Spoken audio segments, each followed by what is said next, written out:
The following is an exclusive presentation of WI Garden Media, the voice of Garden Talk Radio.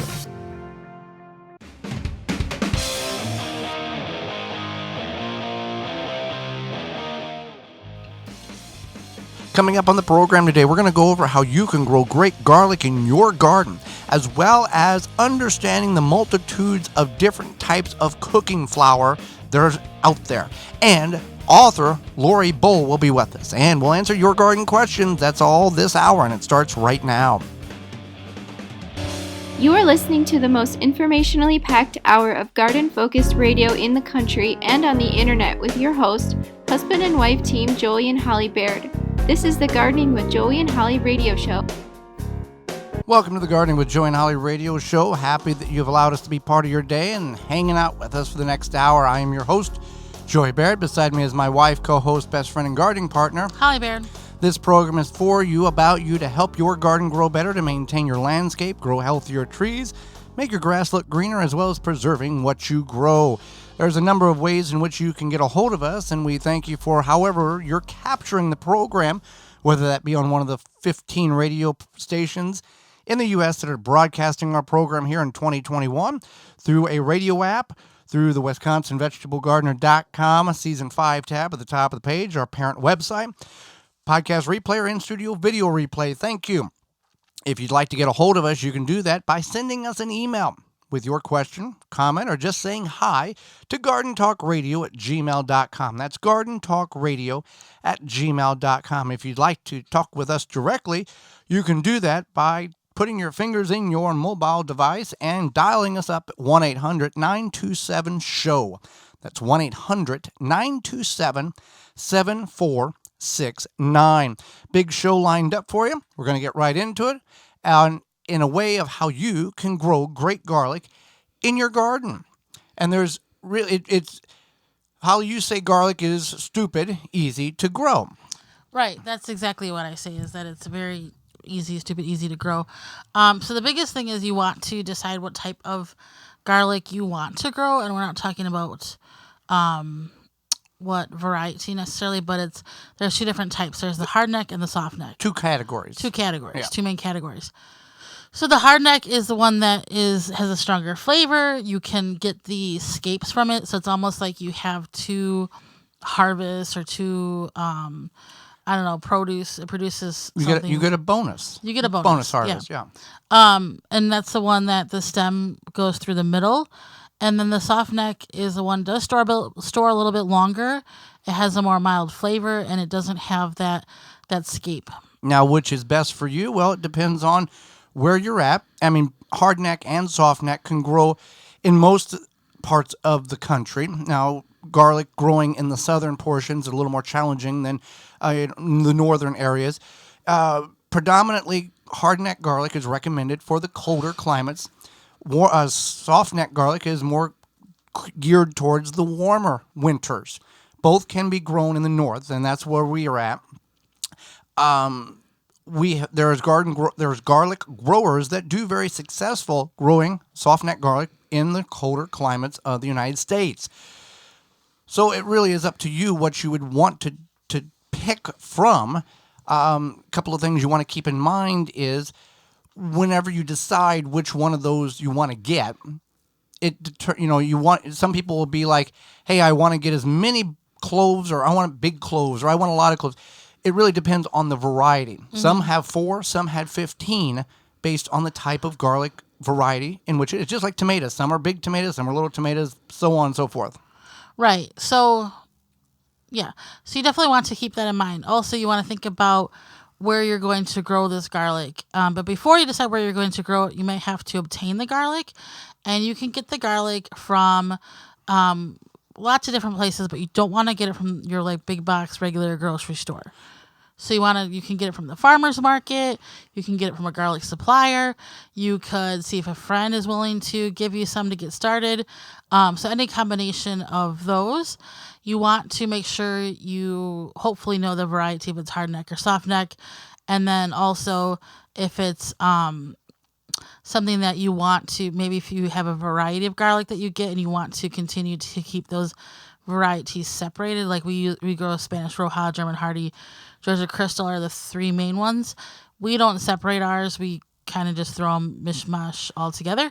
But some people do keep them separate. And the reason why we do not separate, variety type of thing is because we look at the harvest time, the biggest bulb contains the largest cloves is what we plant for the following year in the hopes that we get large bulbs of garlic again. So we may have only, if we plant 100 cloves of garlic, which is not uncommon for us, maybe we only have one purple glazer. Maybe we have 93 Spanish Roja. We don't know. Right. We don't know at this point, and that's fine for us. I want to touch on elephant garlic, Holly, because people think, I'll just grow elephant garlic because it's garlic.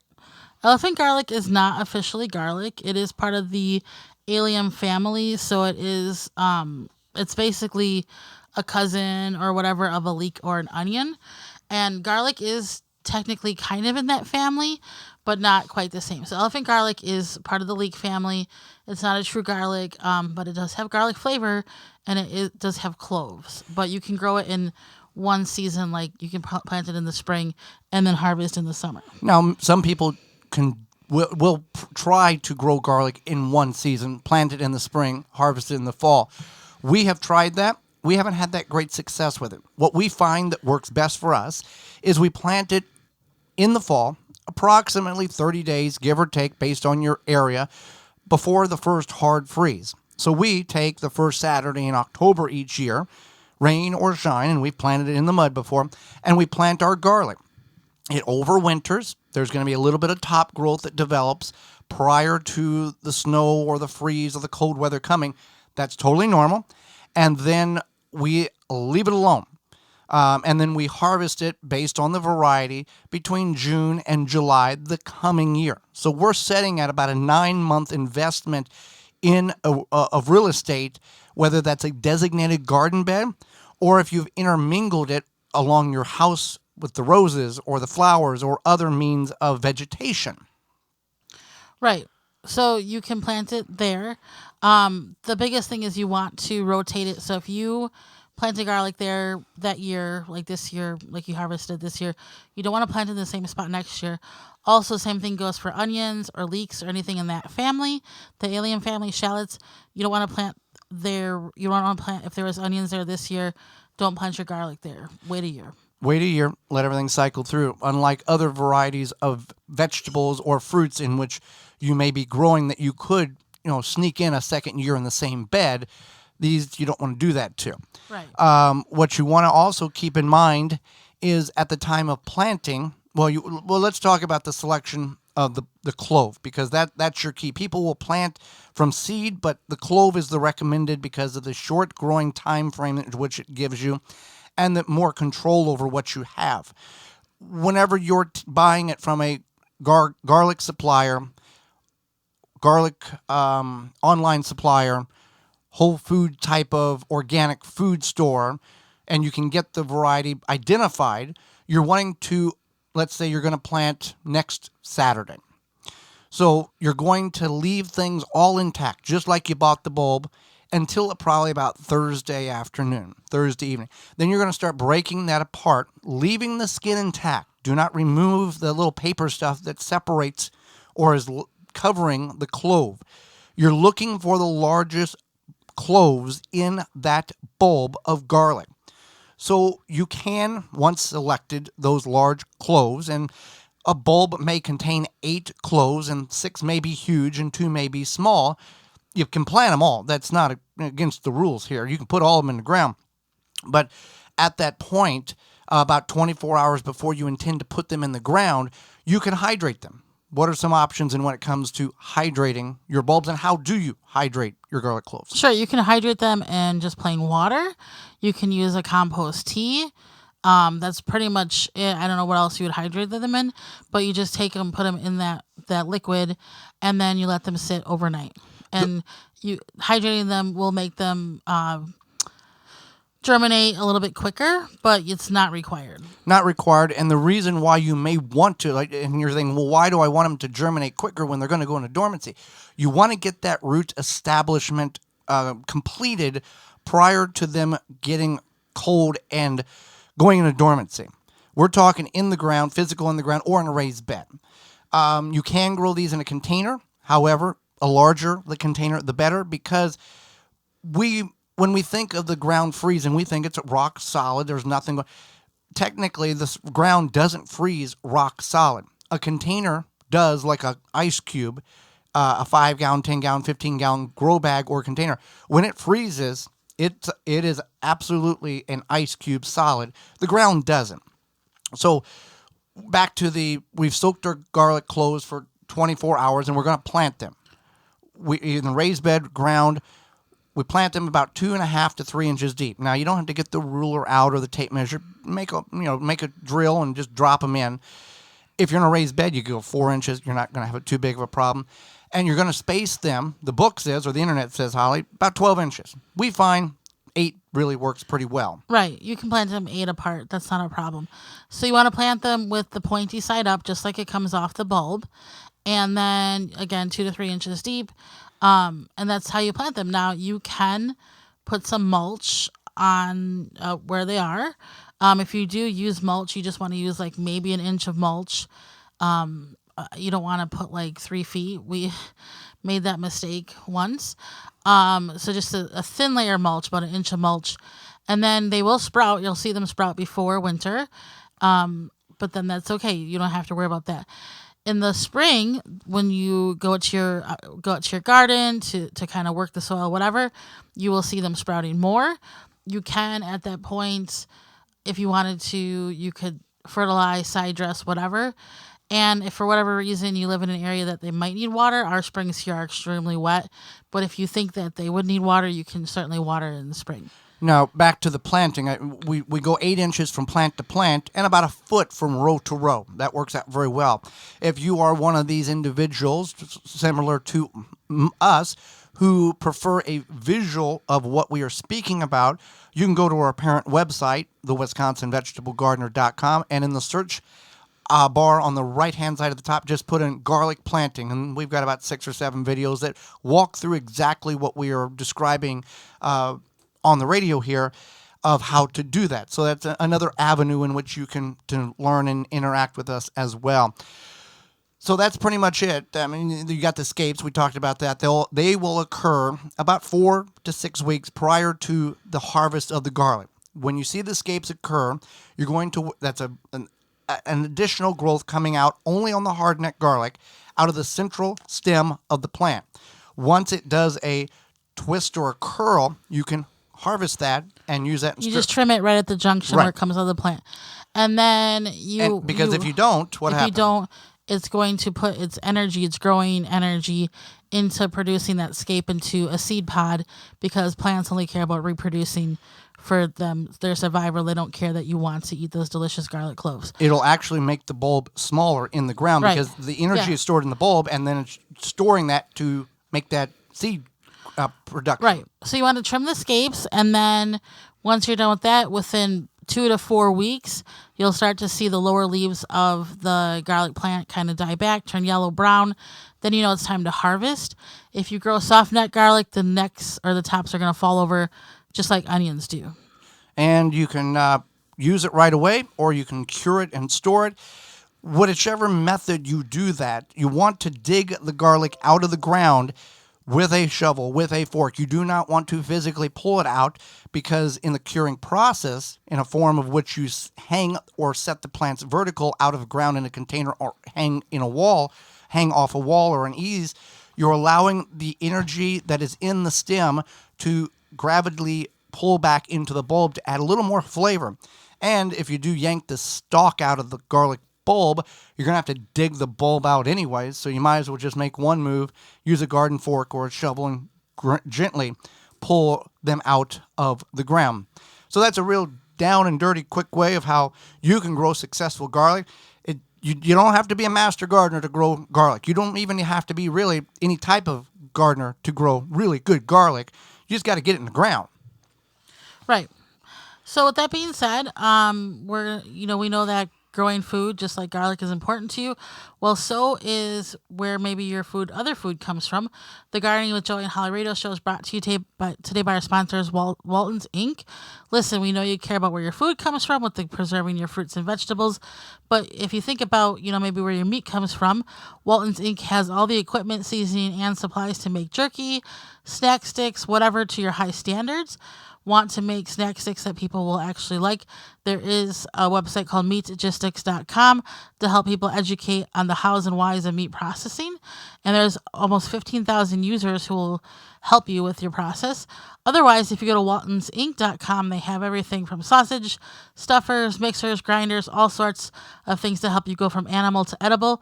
Again, that's waltonsinc.com or meatgistics.com. Do not go anywhere. When we come back, it's going to be about different types of flour, what you should know, and the confusion in which it can present to you in the grocery store or online. You're listening to the Gardening with Joey and Holly radio show. Got a question for Joey and Holly? Send it via email anytime to gardentalkradio@gmail.com. We here at the Gardening with Joey and Holly radio show Gardens understand that healthy soil is the key to a successful garden. We know that chemical fertilizer burns carbon out of the soil and kills the microbes needed for a healthy soil ecosystem. No worries. Chicken Soup for the Soil by Dr. Jim's will stimulate life into your soil, supplying all the nutrients most fertilizers neglect.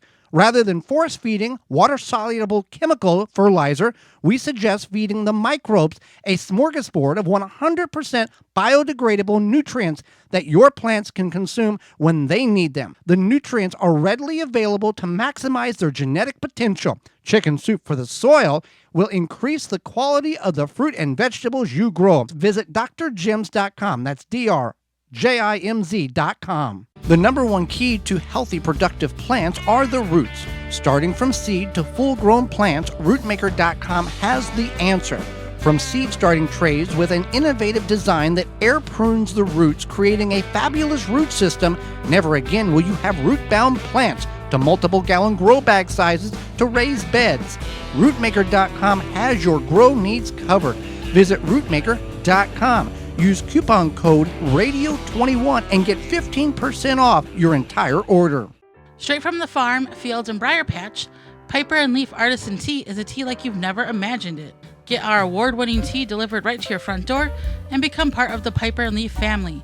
Free shipping over $75 at piperandleaf.com. Tired of dealing with bugs but don't want to use harmful chemicals to repel them? Naturally Green No More Bugs is all natural and plant-based. No more chemical bug repellent. Use it around your home and on you, indoors and out. DEET-free and will not stain. Repels mosquitoes, ticks, fleas, roaches, ants, flies, and more. No More Bugs is the answer to what is bugging you. Stop using harmful chemicals and use what is safe for you, your family, pets, and the environment. For more information, visit natgreenproducts.com. natgreenproducts.com. Brought to you by Blue Ribbon Organics, providing locally made organic compost and soil blends for gardens, farms, landscaping, and more. Visit blueribbonorganics.com or call 262-497-8539 to find their products nearest you.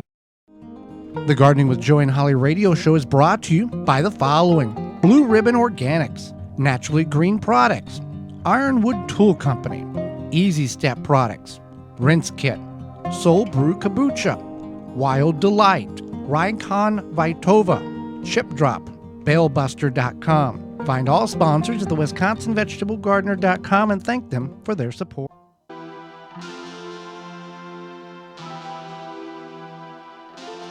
Welcome back to the Gardening with Joey and Holly radio show. Thank you for hanging with us. You got some problems and have faced problems this year with not being able to keep your vegetables, your fruit trees, your shrubs, all of that hydrated.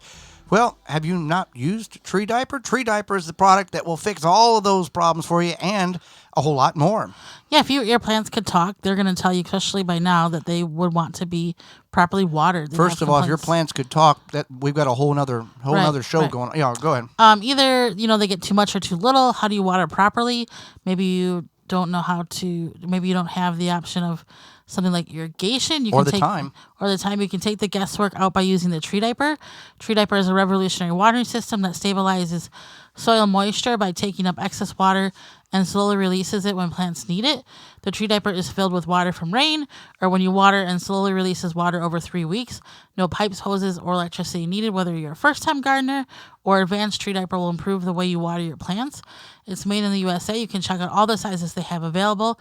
Tree diaper will keep your plants happy. That's treediaper.com, treediaper.com. Again, no hoses. You don't have to hook anything up. You charge it, put it in the garden, and when it rains, it recharges. Waters over 30. Fantastic product. Treediaper.com. Well, Holly, a lot of people over this last 18 months have spent more time at home than maybe they wanted to. And the confusion comes whenever they decide that they want to bake or cook or make a pie. That there's a lot of different options out there when it comes to flour. So before we get started with the different types of flour, we do want to make you aware that, and Janie's Mill is a sponsor of the program. They've been with us all year. Janie's Mills is a certified organic, kosher, high-quality wheat, rye, oat, corn, buckwheat, heirloom, and ancient grain facility that provides you with those different types of flours and grains at janiesmill.com.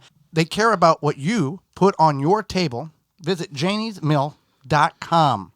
So the important thing to keep in mind about flour is the protein content. And I actually knew this. It's funny, when I was going to do the show notes, I was like, I really know a lot about flour. So the protein content is what differentiates different flours. So high protein wheat varieties are classified as hard wheat, which is like the 10 to 14%. And then the low protein wheat is the soft wheat. That's the 5 to 10%. So basically, the more protein equals more gluten, which means more strength. So if you think about that, bread flour is typically a hard wheat, and it has more gluten, which is more protein, which means that it's good for the separate risings, the kneading, all of that, where you are constantly working the flour. You can make bread with like an all-purpose flour, but it's not going to rise the same because you're eventually working that protein too much. So essentially, with the higher protein or the gluten, there are little webs of this item in there, and the more you work it, because it's got a higher content, you're not destroying those connections as you would with a lighter. Right. Okay. And this makes a difference also if you are trying to make a pastry where it's supposed to be light and fluffy. If you use bread flour, it's going to be dense. Okay. So it's something to keep in mind. And people may be doing that and not realizing because they have flour. Flour's flour. Just Right. grab it and go. What's funny is that my best friend, Laura, she was making, I don't know, banana bread or something. And she was like, I don't know what I did wrong. She's like, I followed the recipe. It just came out really dense and tasteless. She had a brick, yeah. And I was like, what type of flour are you using? And she's like, oh, I just use this whole grain whatever flour. And I was like, well, that's why. I'm like, the whole grain flour is not as light and fluffy as like an all-purpose flour. So unless it's labeled whole wheat, all flour is white flour. It's milled from the starchy innermost part of the wheat kernel, also known as the endosperm. So flour, you might think, oh, I'm just going to make some bread and flour's flour, and that's certainly not it. All-purpose flour is just that it's an all-purpose flour. It's a soft wheat, so it has like a medium protein, and it's good for all that typical baking. So what you're saying is that the women and the men, everybody who's listening, they may have thought that they were a terrible baker. They may be a fantastic baker. They just may be using the incorrect flour in order to do their baked goods. Right. And it could be, Right. This past winter, my friend and I both made ciabatta, which is a process where you do actually have to work with some fermented mother dough. And you did that, but via video Zoom or something like that. And we just sent pictures back and okay. forth. All right. But he didn't read the recipe, and he used just all-purpose flour, and I read the recipe, and I used bread flour, and mine definitely got more of a rise, and his was more of a flatter, almost ciabatta. Now, when we talk about gluten, there's some people that actually it's medical that they cannot, or it's not good for them to consume gluten. Right. That's the protein that's in flour. Right. And that's something that they would have to figure out for themselves. I'm going to talk about good old gluten flour. Okay. And we can touch on gluten-free at the end. All right. So cake flour, this is one that is the lowest protein content. So this is going to make your cake nice and fluffy and not a brick. So you want to keep that in mind. Now, pastry flour is, it's an unbleached, I was going to mention all-purpose flour. If it's unbleached or bleached, it doesn't matter. That doesn't make a difference. That's really up to you. If you're making like a yellow cake or a whitish cake or something like that, you probably want to use unbleached. Otherwise, it might look a little beige. And maybe that's not appealing to everybody. Okay. A lot of times, if you're making a cake and you're not using cake flour, you're using all-purpose, which is fine. You want to keep in mind, like, a lot of people look at the layers of the cake or something and they think it's pretty, so bleach would be better. So pastry flour is another type of baking flour, but it has a little bit more protein and allows for that flakiness and that tenderness, because you are going to roll pastry flour, so it needs a little bit more of that protein. Now, when it comes to doing that, whenever we're talking about the different layers of the cake and the bleached or unbleached, people, regardless if the taste is phenomenal, people will look at it with their eyes and going, if it doesn't look right, they'll go, I don't think so. Because regardless, because it's the eyes first, then the taste. Is it better to use unbleached? Is there a chemical there that people feel that may be unsafe to use? That's up to you. Okay. Personal preference. Yeah, personal preference. So bread flour, as we talked about, that has the high protein content. So it's the strongest. It's going to allow you to knead the dough, work the dough. You have a bread machine would. Like a bread machine, yeah. I'm just going to bring up the ciabatta again because that was the last bread that I baked. I started with mother dough where I used the bread flour with a little, I think it was yeast. I let that sit for 24 hours, and then I added my flour to it slowly. But I had to work it several times over and over, because in that working process, it allowed for like these air pockets essentially to help the bread. So if I did that with an all-purpose flour, it eventually doesn't have enough of that protein, that high gluten, to keep making it stretchy and malleable, and then it's not going to give you the proper rise. Okay. Now, flours typically come from wheat, but there are other flours that are available that come from beans, different grains. Are those good for bread making, or do you need or is that going to make that dense brick that you need to put behind the wheel of the wagon so it doesn't roll down the hill? You can use gluten-free flours to bake bread, but you definitely want to, some people like to experiment, and B, a lot of times you have to add something like egg or xanthan gum or additional things like arrowroot flour. Right. Yeah. So you definitely have to follow. You should follow recipes for all of your baking, because baking is a science. But you also want to make sure that when it comes to gluten-free baking, there's flours that are more favorable for like baking a bread versus something that maybe if you're going to use it for cooking, like breading chicken or something. Now, it all obviously like whole bleach flour, unbleached flour, dime a dozen. The specialty flours are like you would get at your natural food store, little more on the expensive side, but there is a benefit, or it's you get what you pay for. And if you're looking for a specialty flour for a reason of health or just experimenting, that's not a bad avenue to go. It's maybe a little more investment than getting a 25-pound bag of bleached flour for $12. Right. So I wanted to mention, I know a lot of people are really into the whole grain thing, which is fine. So if you make bread with a whole grain flour, while whole grain flour does have a higher protein content, there's the germ part, which is the wheat germ. That's the part that doesn't get milled out as much as like in a a highly all-purpose processed flour. It doesn't get removed or separated. Right. Yeah. Same thing with the wheat bran. So when you have, even though you have that higher protein content, the wheat bran and the wheat germ brings it down a little bit. So you can make bread with it, but sometimes the recipe will call for like half whole wheat and half like all-purpose or something, right? Or bread flour, so that you have that gluten and protein content to make a successful bread. Now with Janie's Mill, they have ancient grains, they have oats, they have cornmeal, all of that stuff. So it's more of a traditional flour manufacturing company. I do want to talk about weevil in the flour. If you get a bag of all-purpose bleached or unbleached flour and you let it set 4, 6, 8, 12, 14 months and you open it up, you're going to have white flour, but you're going to have little black dots in there. We've experienced this. This is called weevil.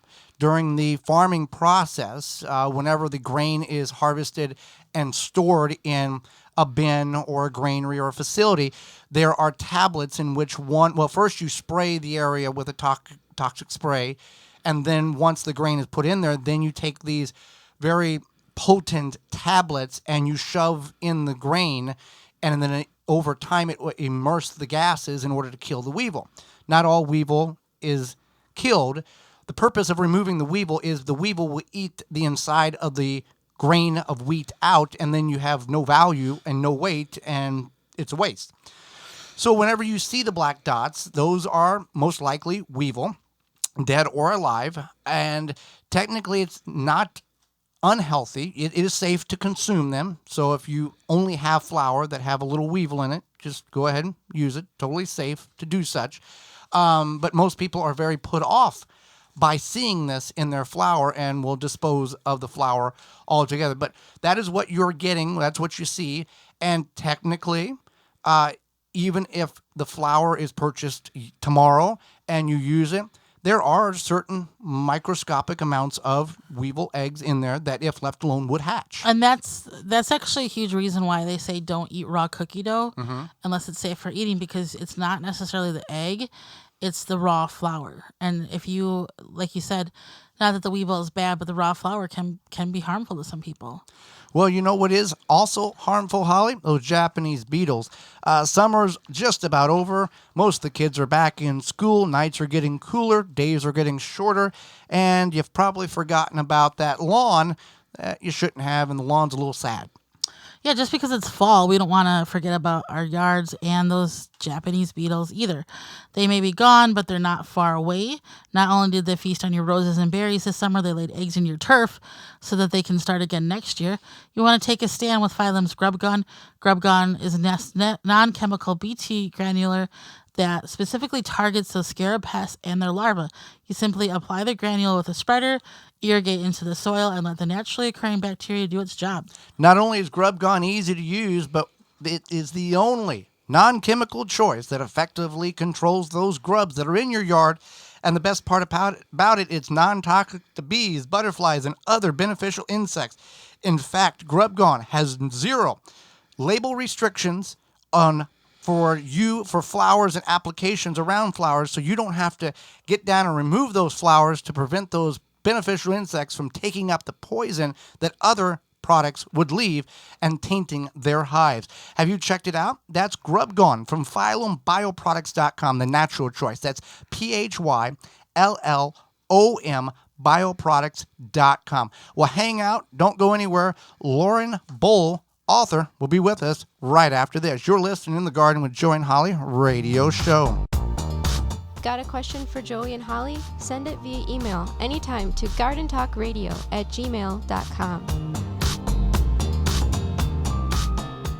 You move your lawn sprinklers all over the yard, but you always end up putting them in the same spots. Why not just bury them there? Out of sight, always ready to use, pre-adjusted to water the precise areas you want. Quick Snap Sprinklers makes it easy. In-ground sprinklers without the hassle or expense of laying pipe. Put the sprinklers anywhere in your lawn or garden. Snap on a hose to supply the water. Water on, it pops up. Water off, it drops below ground. You can mow right over it. You can have a buried sprinkler system up and running in just minutes. Each Quick Snap saves thousands of dollars. They install in minutes and operate for years. Visit quicksnapsprinkler.com.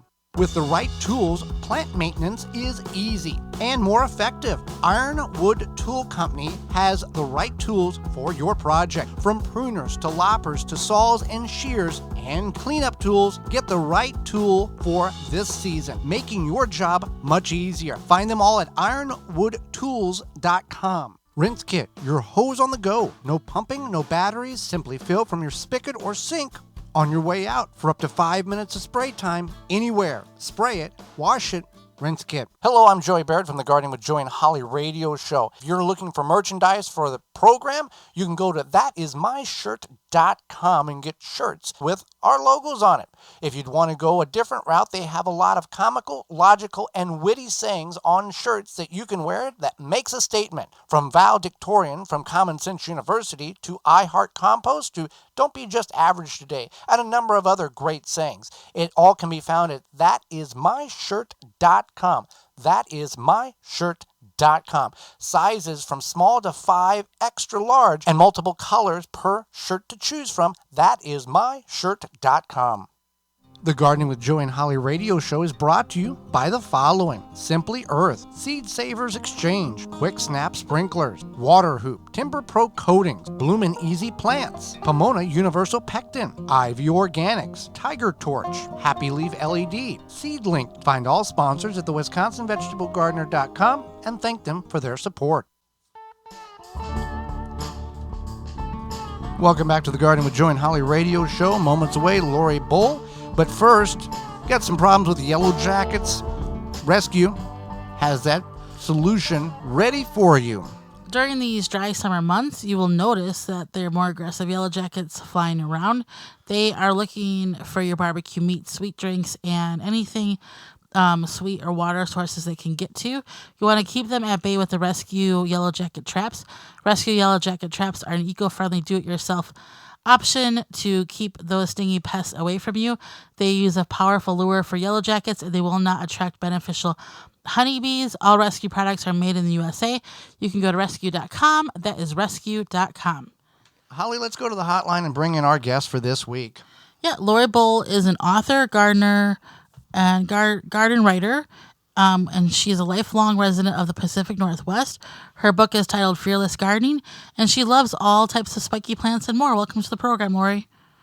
Thank you much. I love to be here. Well, let's talk about your blog. It's called Danger Garden. Why is it called that, and what is your passion that got you into the spiky plant world? So my husband actually came up with the name Danger Garden. I wanted to start a blog, and I was trying to come up with a catchy name, and we had just adopted a pug. And as you know, that breed of dog has kind of big, bulgy eyes, and I have a lot of... So he suggested Danger Garden, and I thought, yep, that sounds about right. My passion there is really gardening with spiky desert plants in the Pacific Northwest is a little odd. So by starting a blog, I was able to connect with people all around the country who grow the kind of plants that I love. But I also learned of a very tight-knit group here in Portland who actually grows those same kind of plants and are avid gardeners. So my passion has turned into basically all things gardening. Now, had your passion always been about spiky plants as a young girl, or did you stumble into this? I kind of stumbled into it. I went on a business trip to Arizona when I was working for Williams-Sonoma and was blown away at what I saw. Being from the Pacific Northwest, I had never seen the cactus scenes that are so, everywhere there. And I was just in awe and fell in love. That's great. So many people are not sure about growing succulents, cacti, etc. And maybe they've had maybe somebody gifted them one of these plants, and they either kept it alive by some miracle, or it's on life support. Yeah, or it's on life support. What are some good varieties and some tips for growing these types of plants if you're a newbie? That's a great question, and I hesitate to recommend specific plants because all gardening is so local. So I really think the best way for people to get started is to walk around your neighborhood, Go to areas that you know there are avid gardeners and see what they're growing in their gardens. Ask them questions. Chances are they may give you some plants that you can go home and plant in your garden. Or if you're growing them as a houseplant person, which is very on trend right now, mail order is fabulous for finding a specific plant that you're renting for, but maybe not the best for learning about that plant. So again, I think that it's really important that you go to your local nursery and you soak up the knowledge that is available there. But I will say the prickly pear, opuntia, my parents call them monkey ears. Those plants are native to all but 3 of our continental United States. So they are a great one to get started with. And they come in all sizes, from little tiny windowsill size cactus to pads that are bigger than my head, and they grow to car size patches. So the opuntia or prickly pear is a great one to start with. Now, you brought up the going to your garden center. We've all gone to the big box stores. We see all kinds of cacti or succulents in very poor condition, but people buy them. Do you recommend just staying clear of that and, as you say, go to a garden center where there's experts, even though in some instances you may pay a tad more, but you're going to get the quality with that too? Definitely, I recommend that. But, I say that and I'm hugely contradicting what I do myself, because you're there buying something else and you have to walk through the garden center, through the garden department. It's just what we do, right? And there's that desire to rescue a plant that isn't looking good. So I've done that. Sometimes they're beyond help. Sometimes you get a great bargain. But I think that you really want to identify what it is that you've bought. And sometimes the labels there are not very helpful. So Right. going online and finding a group that can tell you, yes, that is an agave perii rather than just succulent assorted, will help you do some research and figure out what it is you have and set you up for success. Now, once you get one of these plants that are healthy and you're able to keep alive, are a lot of these plants, are you able to propagate by cutting, or how can you expand what from one plant?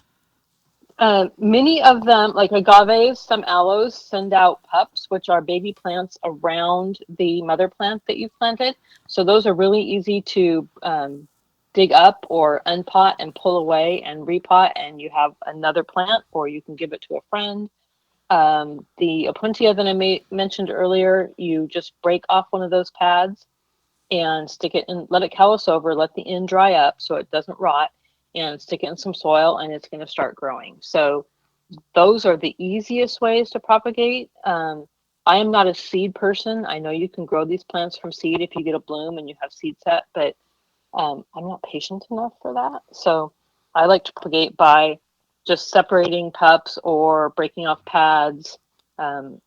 Many of the softer aloes, like the echeveria, you can take a leaf and stick it. Did I say aloes? Softer succulents like echeveria. You can just lay it on the soil and it will grow a new plant, send out roots, and it's pretty amazing. And I'm assuming that from seed, we're talking years, not weeks or months. Exactly. And I just don't have that kind of patience. I'm in awe of the people who do, but that's not me. That's totally understandable. Now, your book is called Fearless Gardening. What can our listeners expect when they pick up a copy? And what is something maybe unique or noteworthy that would intrigue them? So I wanted to write a book that gave permission to people to experiment, make mistakes, even if that meant killing plants, to just get out there and have fun. I think that my book is unique in that it's not a how-to. I'm not telling you how to go about doing whatever it is that you're wanting to do in your garden. I'm just encouraging you to get out there and experiment, make mistakes. If it doesn't work, try again, come up with a different way of doing it. Gardening really isn't an end result that you're aiming for. It's a process. You're constantly learning, you're reinventing what you want from your garden. And I talk about all that in the book and give people great examples of how I break the rules, encourage them to break the rules, and just really enjoy it. Okay, great. So we are talking with Loree Bohl. She's an author, gardener, garden writer. And so, you talked about propagating some of the different plants. For one question, I don't know if you've ever propagated aloe, but we had attempted it and it wasn't successful. And we found that a lot of people make, I guess, mistakes or maybe don't have much experience. Do you have any tips for propagating aloe? Because aloes are not, I back up. There are 2 aloes that are hardy here in my garden. So I don't really have a lot of experience propagating them. One of them is no longer classified as aloe, but aloe aristata, which does form pups, and I've separated them and replanted them. I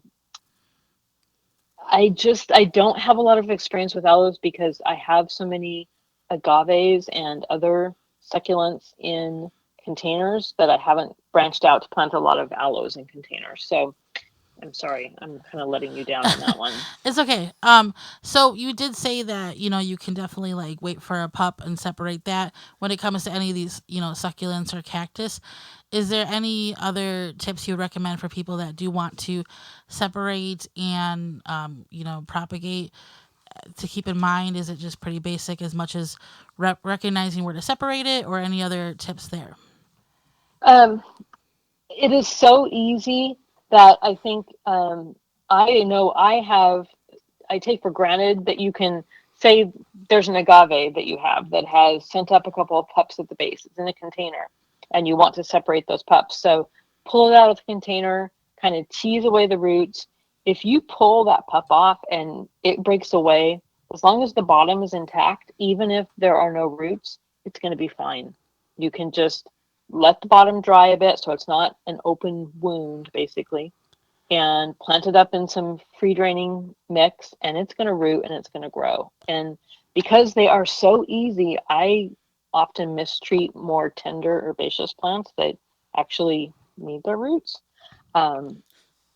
It's anybody can do it. Trust me. Very simple. Well, many of the plants that you love prefer drier climates. Is there a way to mimic or to cheat that in your area if you want to grow a spiky plant and live in an area that's not ideal? Because where you live, most people, Pacific Northwest, rain like 75% of the year. How do you make that work? That is such a good question. We have very dry summers, so I'm lucky in that regard, but containers are an easy answer. You can move your containers to areas that are under eaves or in a garage if it's a wet time so that they don't get drenched. You can plant with a very free draining soil mix in a container. Make sure it has great drainage holes. All of that is helpful. But if you do want to plant in the soil, by mounding up the soil rather than planting level with the rest of your garden, but kind of planting on a bit of a berm, and then use pumice and pea gravel and all sorts of very free draining materials to build up that soil and plant on top of it, then the moisture is going to run away from your plant. It also is helpful to kind of tip it so that water is not pooling in the crown of the plant. It runs away. And all plants are not created equal. So you could choose a succulent or a cactus that is hardy to a part of the world that never gets to the temperatures that you get in your part of the world. So make sure you're doing your research and you're planting a plant that is set up for success, that is going to be okay with your temperatures, and just plant it so that you're maximizing the drainage and keeping the water away from the crown of the plant. Now, you say containers is kind of one of the tricks. Would you recommend any or some of these plants to be grown indoors, or is it best to keep them outside? Definitely grown indoors as long as you have sufficient light. I am someone who has hundreds of containers, and they are outside in the summertime because I love having them around me there, and the plants love the sunshine, and we, like I mentioned, are dry in the summer. But then I bring them in the winter, and they are under lights in my basement, and some of them go on windowsills. Unfortunately, when I bring them indoors, I have to give them artificial light because here in Portland, Oregon, in the winter, it is just pretty dark and gray. So if you're able to give them the light that they need on a windowsill, then great. They will be just fine. Okay, great. Well, we've really enjoyed having you on the show. Can you tell our listeners where to find more of your great information and how to find you best? Certainly. So my blog, I've still published there 3 days a week, Monday, Wednesday, and Friday, and that's thedangergarden.com. And I'm also on Instagram and cannot stop posting there. So I'm on there virtually daily putting up pictures, and that is also thedangergarden.com or danger at the danger garden. Sorry. And I'll just throw out my email. If someone wants to email me with a question, I'm happy to answer it. I'm at spikyplants@gmail.com. So thank you so much for having me here. You're very welcome. Your book available on your website and all major bookstores? All major bookstores, Amazon. I do not have it on my website simply because it came out during COVID and running to the post office was not something that I was really up for. So local bookstores, online bookstores, and that dreaded Amazon. And the name of the book again is, for our listeners? Fearless Gardening. Well, we greatly appreciate the time you've given us, and not only educating Holly and myself, but all of our listeners as well. Thanks. You guys have a great night. You too. Thanks. And when we come back, it's going to be your garden questions, our garden answers. You're listening to the Gardening with Joey and Holly radio show. Got a question for Joey and Holly? Send it via email anytime to gardentalkradio@gmail.com.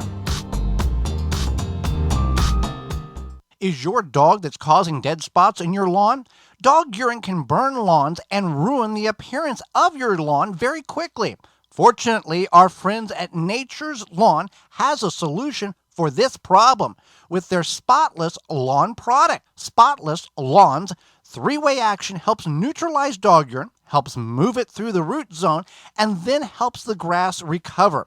If there's still life left in the grass, Spotless Lawn will help resuscitate it. Visit natureslawn.com and look for Spotless Lawn. That's natureslawn.com and look for Spotless Lawn. Do you want to transform your kitchen waste into a valuable soil amendment? Cousins Compost offers a variety of composting supplies. Cousins Compost's Royal Worm Bedding is designed to produce excellent worm castings. Use coupon code REDWORM21 for 10% off at cousinscompost.com. Protect your plants against damage with the 3-in-1 Plant Guard and Special Blend Fertilizer. Visit ivorganics.com. Pomona's Universal Pectin is a high-quality pectin that gels reliably with low amounts of any sweetener. If you're trying to reduce the amount of sugar in your diet, you'll love Pomona's Universal Pectin. Now you can make healthy homemade jams and jellies sweetened to your taste. You can use sugar or honey to sweeten. Pomona's Universal Pectin keeps indefinitely when stored in an airtight container. Easy to use, versatile, and comes with directions and recipes in every box. Find out more and where to buy at PomonaPectin.com. Also available at natural food stores and online. The Gardening with Joey and Holly radio show is brought to you by the following: Pro Plugger, Dripworks, Walton's Incorporated, Tree Diaper, Janie's Mill, Phylum Bioproducts, Chapin Manufacturing Incorporated, Nature's Lawn and Garden Incorporated, Deer Defeat, Dr. Jim's, Rootmaker. Find all sponsors at the WisconsinVegetableGardener.com and thank them for their support. Welcome back to the Gardening with Joey and Holly radio show. Thank you for being with us today. Time for questions and answers. You want to submit a question, you can do that. 2 avenues in which that can be accomplished. GardenTalkRadio@gmail.com. That's GardenTalkRadio@gmail.com. Or you can talk to us directly. 1-800-927-SHOW. 1-800-927-7469. Can't get through, leave a message. We'll call you back with a question, with the answer to your question. We had a number of questions come in this week, Holly. Let's see what we can get through to the top of the hour. Yep. So is it okay to grow fruits and vegetables in the raised bed garden? Grow together, I assume, is the question would be. It says tire raised bed garden. Okay. Tire raised bed garden. Tires, that is a touchy subject. Some studies have shown that the potential of petroleum can leach into the soil, that the tire, the chemicals that make up the compounds can leach into the soil and be uptaken by the plant.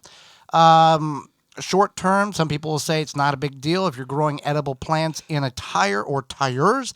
Many people would recommend growing non-edibles such as flowers and paint the tires different colors and do a nice little landscape with them. So we do not personally grow in tires. Growing up on the farm, we did do that in order to warm the soil on a small level. So it's personal preference. People do it.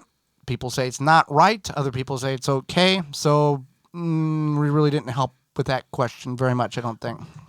I think it's more or less like do what you want to do, what makes you feel okay. There is a potential that there can be problems long term if the tire leaches enough stuff into the soil. Right. Okay, so the next question is I want to know when the seeds are ready to harvest from the onion flower. Okay, onions take 2 years or 2 growth cycles in order to produce seed. So grew last year, left alone over winter, came back this spring, and now has a very lush flower head on it with several hundreds, if not thousands, of seeds. And typically you wait until the seed pods begin to dry up and open up, and you're going to see dark pellets of material, which is the seeds in which you're saving. Once you begin to see probably 20 to 25% of the plant or the flower head opening up, you can go ahead and snip that head off, put it in a paper sack, and let it finish drying inside in a controlled environment. Paper sack, not plastic. Plastic is going to be ruined, not going to be able to breathe. And the majority of those seeds are going to be at a state of maturity in which you can plant the coming year. So that goes for the same for leeks as well. Next question here, Holly. What do you mean when you say reprocess jars when it comes to canning? So a lot of people do this when their jars didn't seal. So maybe you did a bunch of canning, you have a couple jars that didn't seal or a handful that didn't seal. What you would do is you would reprocess it so that you can get that seal. Maybe you're like, oh, I did all this canning, 5 jars didn't seal. I don't feel like just sticking in my fridge. I want them to be shelf stable. So all you're simply going to do is put a new lid on with the ring, put them in your canner at room temperature, water at room temperature, start the boiling process. Once it comes up to boiling, and then you would just process it at the same time as before. But that's how you reprocess. So you got 4 jars that didn't seal. You take the flat piece off, which is the lid, wipe the rims, put the new lids on, tighten them finger tight, put them in the canner, jars room temperature, water room temperature, turn the heat on. When it starts boiling, run that clock until the recommended time, and then do the same the procedure as normal as you did prior to the day before. Yep. And this is totally safe. If done correctly, just as if you did the first time. I wouldn't personally. I would not do it for pickles because those pickles are going to be mushy. But everything else, peaches, apples, pears. Yeah, even jam might be questionable. I mean, you could try it. It might end up being very jammy or soft. What jammy? Don't you want your jam to be jammy? Extra jammy. Oh, too much jam in your jam. Yeah, okay. Too much jam in your jam. Next question I have very large Brussels sprout plants and very tiny sprouts on them. The plants are about 3 foot tall. I've never been able to grow successfully large sprouts on a Brussels sprout plant. What am I doing wrong? Well, you're allowing the plant to grow vertically. And you're allowing the plant to continue to grow vertically. About 60 days prior to the end of the season, give or take, right now, as you see a very tiny sprout developing in the junction of the leaf and the stalk, cut about 6 inches off of the top. You see the growth tip, hack that thing off, and what that will accomplish is the vertical aspect of the plant will stop growing. You're going to put the plant in some kind of a stress defense recovery mode, and it's going to start developing the sprouts.